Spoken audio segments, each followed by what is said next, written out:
What's up, guys? It's Coach Grant with First Down Training, and today we're going to be breaking down 3 separate ways that shorter wide receivers can beat a physical press coverage DB and avoid getting jammed off the line. So I hope this video helps you guys out. Hope it could teach you a few new things about press coverage and how to beat that physical, bigger guy. But also, fellas, if you want to learn 20 different press releases and when to use each one, and then the specific drills to work on each one, check out that very first link in the description below for a 50-minute video on 20 different press releases and when to use them. We break down every single press release that we like to teach, specific drills with sets and reps to work on each one, and we give you a live game situation of when to use it. So check out that very first link in the description below if interested, fellas. Let's get started. So this first clip here is a DB who's going to lunge and try to jam. Now, personally, this is a coverage that no DB coach teaches, right? So this type of coverage where they lunge, they get right into your chest, no DB coach is going to teach this and say that, hey, this is good technique. But as wide receivers, my goal is to help you guys out. I want to answer every single question that you guys ask us, every single comment that you guys leave, I want to address because that's what I want to do. I want to help. And we get this question a lot. What do you do if that guy walks up to the line and just lunges right at your chest and tries to punk you off the line? You got to have a plan. So number one, if you're a shorter guy, you have to have a plan. That's the first way to avoid getting jammed. You need a plan coming up to the line of scrimmage. So this wide receiver executes his plan, right? You can tell when a DB is going to lunge at you based on how he's lined up. Now, this is a horrible DB stance. He's lined up almost like a wide receiver. I'm not saying that this is, and again, like I said, in a real 11-on-11 situation, full pads, you probably won't see coverage like this. But if you do with an undisciplined DB, it's very easy to beat if you have a plan. So the plan that this wide receiver has, he knows he's going to jam. He knows he's trying to be physical just based on his body language. Now, maybe you've seen a DB on film. He's shown this jam a couple times. Now you're going into a game expecting this. Now he comes up to the line, and when he jams, this wide receiver does something called a step back release. So a step back release is where you just essentially step back, because when this guy lunges, he has no base. A DB's base is everything. It's kind of like an offensive lineman. When an offensive lineman is pass prone, like a left tackle, I was watching one of my guys' games this past week, and he's a left tackle, was getting beat on every single play because his feet were not moving. He had no base. His feet were close together, and he was reaching with his arms. All it takes is a swat of the arms, a pull of the arms, a step back release, and we will be able to get space in this situation. But we need to have a plan. So a step back release is exactly how you would do it. So what you would do is you take your front foot, you literally just step backwards with the front foot. It's like a hop. But when we hop, we got to make sure that we don't do what this wide receiver does and pop the chest up. Because if this DB does, if he's able to get hands and my chest is up in the air like this, I'm going to get jammed. So I like to step back, but staying in a low explosive spot, shed the hands, then let's get up into this route. You see the amount of separation. That's, again, DBs who do that, fellas, undisciplined, horrible technique, horrible coverage. We have to make them pay for that by simply having a plan. So a step back release and have a plan to rip his hands out of there is the best way to do it. Do not be afraid to be physical and give yourself some space off the ball. Let's play this thing again, full speed one more time. Not to mention if a DB lunges like this, he's taken himself completely out of the run game, and we're just going to run toss left, toss right if he wants to do this every single play in a real game. And that is why DB coaches don't teach that.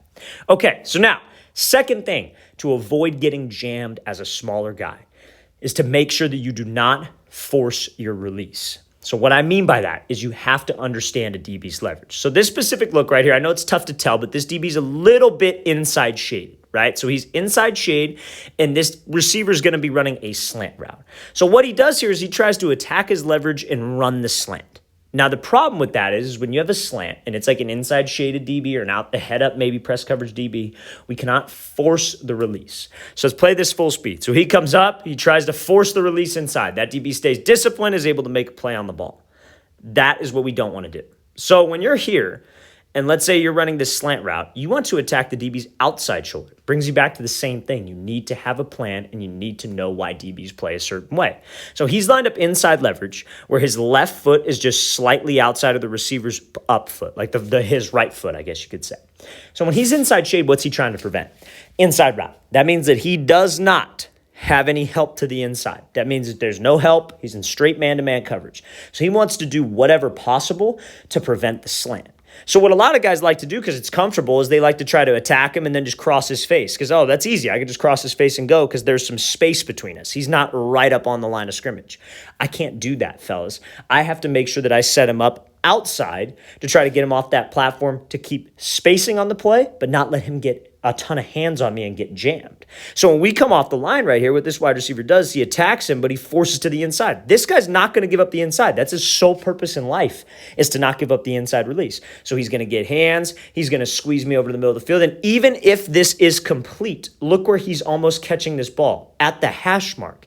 He started at the top of the numbers. You can't get rerouted all the way to the hash on a slant. You can't do that. That's not good for spacing on the play, because chances are you're probably running a slant and you probably got the other wide receiver running another slant from the inside, maybe a bubble, maybe a flat route.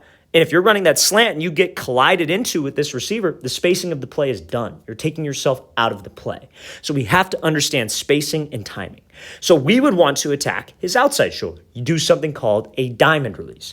Or maybe a slide release. Anything that attacks his outside shoulder that times up with the play. So that's what we're going to show next. We're going to show a clip of Darnell Mooney attacking the outside shoulder of the DB to avoid that jam. Let's play this thing again, full speed one more time. So make sure, fellas, we do not force the release. Key to a shorter wide receiver not getting jammed, especially against a bigger guy. Do not force the release. All right, so Darnell Mooney now, this is the positive example. What were we supposed to do? We got inside shade. We got a little bit of a distance between the two of us. We need to attack his outside shoulder. We need to try to get him to open up his hips so I could run this slant and have spacing on the play, but also get some separation. So what he does here is he comes off and he does this slide release, does a crossover, and we get that DB to jump, and he catches this slant. Let's put this into perspective. Where is he lined up? He's lined up in the slot. Where is he catching this slant? He's catching it pretty much before the hash. The last wide receiver was on the top of the numbers and almost caught that ball on the hash.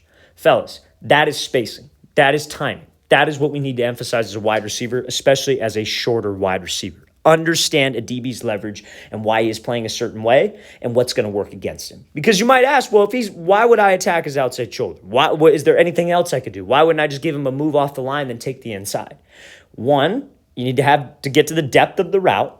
Two, he's still in man coverage. So no DB in man coverage wants to get beat where? He doesn't want to get beat deep. He doesn't want to get beat with the fade. So if I could attack his outside shoulder, actually sell like I'm running a fade like Mooney does with this cut right here, hips and shoulders to the fade, and that DB gets to jump because he doesn't want to get beat on the fade, that can open me up on the slant.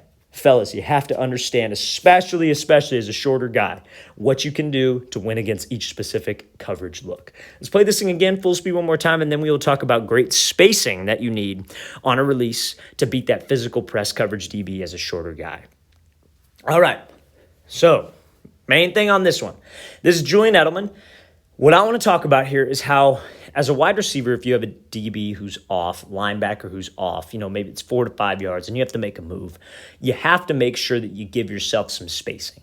So I talk a lot about attacking a DB's leverage. I talk a lot about setting him up vertical. But what I don't mean, a lot of people get that wrong, I don't mean running into him, and I don't mean letting him get his hands all on you. I mean giving yourself some space. Use the spacing off the release to get you open. So let's watch this release from Julian Edelman. He does a dive release into an out route. So let's watch it. So he comes off the ball, dives to the inside, but he keeps that space from the DB. He closes the space, but he keeps the space. So let's talk about it. When he comes here, there are two mistakes that guys will make in this scenario. Because again, we have inside leverage, bigger linebacker type guy who wants to get hands, wants to be physical, especially where we're at in the red zone. So what he does is he does this dive release. A dive release is where you dive inside, essentially attacking his leverage if he is inside. So what a lot of guys will do is they're afraid of the contact. They will go flat. So they'll do this dive release, but they will almost go straight down the line of scrimmage. Now, when you have to push back up to an out route and the depth of the route is maybe at 10 yards, quarterback's expecting you to be at 10 yards, and let's say we get the DB to jump, but instead of being here, Edelman's got maybe 2 yards of cushion because he went too flat on the release. You still have to push up vertical, and that DB still has the angle to get you vertical. So we have to make sure that we close the distance. But I don't want to get too close to him to where he's able to get hands on me and fight me and screw up the timing with guess who? The quarterback. So we have to make sure we understand range. We understand the range of a release. So when we come off here and he does this dive release, Now, when he does this dive release right here, make sure, fellas, you have to keep a good range from this DB, even if it's a situation where, like, let's say, for example, we have a guy who's, let's say we're in the middle of the field, for example. Let's say it's a zone coverage look. And let's say this linebacker is lined up maybe right in front of you, inside shade, and you have to run a route like a dig. It's like a too high safety concept. You get a safety here, and you have to run that dig. You have to find that hole in zone coverage. But you have this linebacker type guy.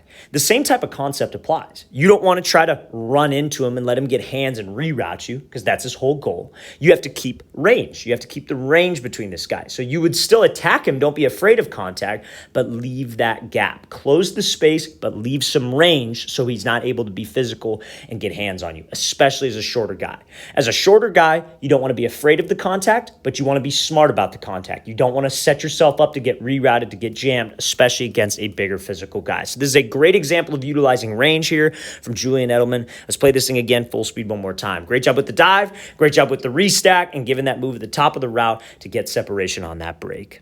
All right, fellas, I really want to thank you for watching. I really appreciate it. If you guys have any questions at all, don't hesitate to leave any questions you guys have in the comment section below. We always appreciate the feedback. It's always great to hear from you guys. And again, fellas, if you would like a full 50-minute long video on 20 different press releases, when to use each one, and drills to work on each one, check out that very first link in the description below. I'll see you guys next time.